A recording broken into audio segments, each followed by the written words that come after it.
Hey, what's going on with y'all niggas, man?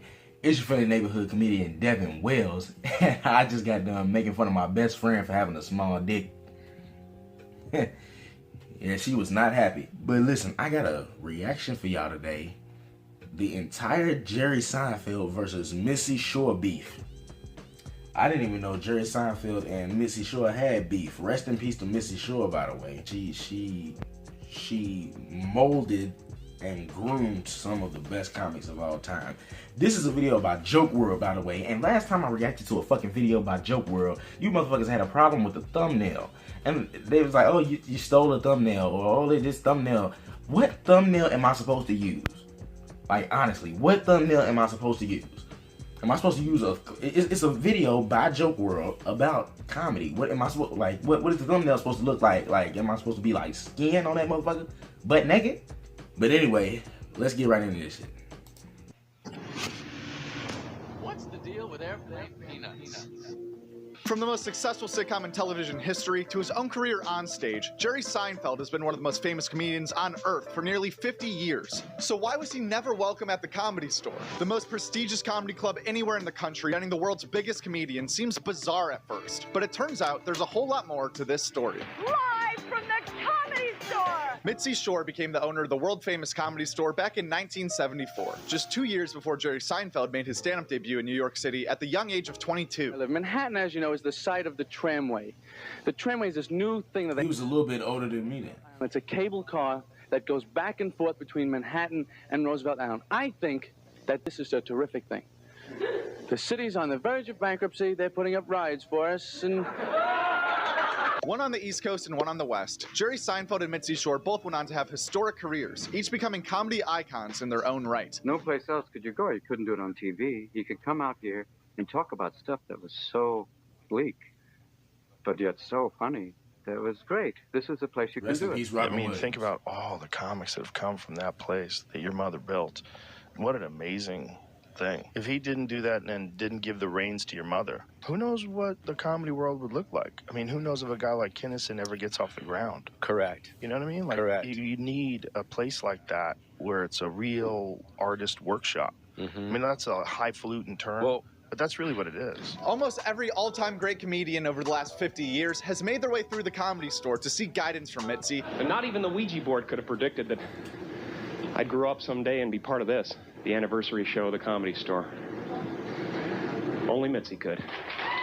And the insane amount of exposure Seinfeld brought to stand-up, along with all the current comedians who were inspired by the show, makes Jerry's offstage influence almost immeasurable. Oh, come on. What? The reason for this rivalry has been largely debated for years now, but according to some of the comedians who knew Mitzi best, her rejection of Seinfeld most likely boiled down to one of two different reasons. The first theory is that Jerry Seinfeld was already too far along in his comedy career for Mitzi's liking, as she preferred to work with newer comedians who weren't quite as polished. Jerry was asked about his relationship with Mitzi in a recent interview where he said, quote, "Mitzi Shore was a great motivator of mine. She disliked me instantly because I was very independent, and that's not the Comedy Store model. This is 1980. You need to be a wounded, broken-winged bird, or you're not funny." I saw her throw a few people out of there. I knew she threw Jerry Seinfeld out of there. Really? Yeah. Fucking Jews hating Jews. It's a horror. God damn it, motherfucking ad. Joey Diaz is funny as hell. It's a fucking horror show. Do you think Mitzi's like strong aura built better comics at the store? It was that fear of I better not bomb. Yeah. No other club had that. I mean, Bud Freeman wasn't doing that to comics, right? Bud Freeman was out there with his fucking monocle, eating dinner with 10 people, not bothering anybody. Even though he was technically never a Comedy Store comic, Jerry Seinfeld can still be added to the list of great comedians who were made better in some way, shape, or form by Mitzi Shore. Even in this case, where Jerry was using her denial as motivation throughout his career. Well, it was that woman across the street. And ultimately got his revenge 10 years later in the early 90s. Did you ever have another conversation with Mitzi Shore, or did you ever convey any message to her or have any communication? I did. When I got my TV series in the 90s, I moved up to this fantastic house in the Hollywood Hills that overlooked all of LA. Every day I would drive down the hill to go to the studio to work on the show. I would see Mitzi taking her walk on a nearby street that we happened to have in common, and I would always give her a nice look. Hey. I wouldn't wave or honk, but our eyes met.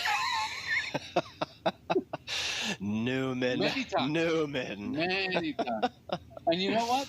Maybe she was right. Hey, that's a G move. Maybe I did need someone to step on me. Why did she respond that way? That just seems so aggressive. Did you do anything? Because I would never be the type of broken-winged bird that she wanted to have in her little chicken coop of dysfunction that was the Comedy Store in those days.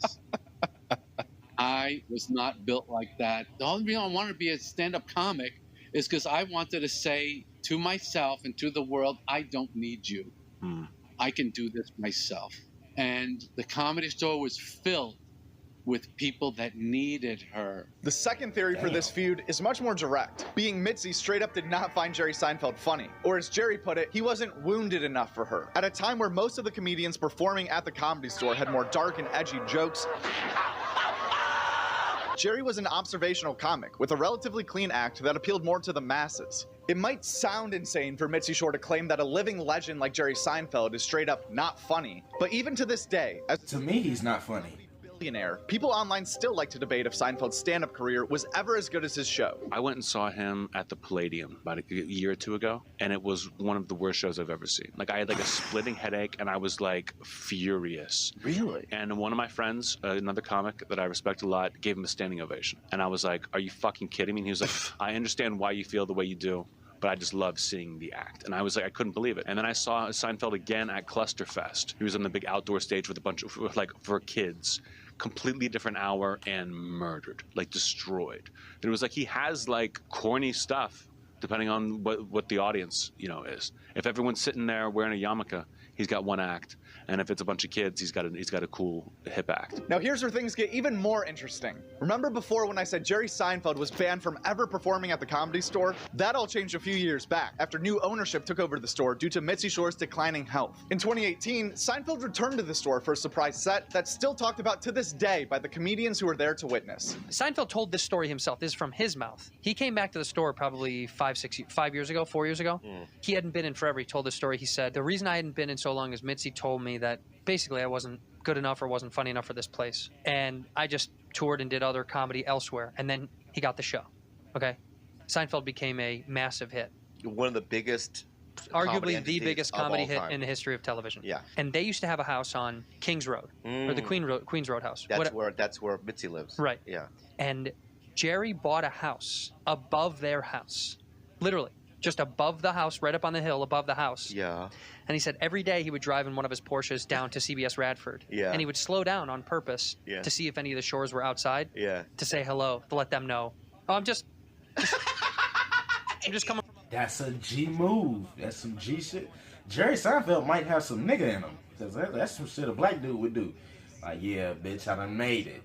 The story gets even crazier when told from the perspective of Tony Hinchcliffe, the comedian with the tall task of following Jerry Seinfeld after that legendary set. I had to follow Seinfeld at the Comedy Store. Toughest follow I ever had in my entire life. Because all he did was talk about how Mitzi, the owner...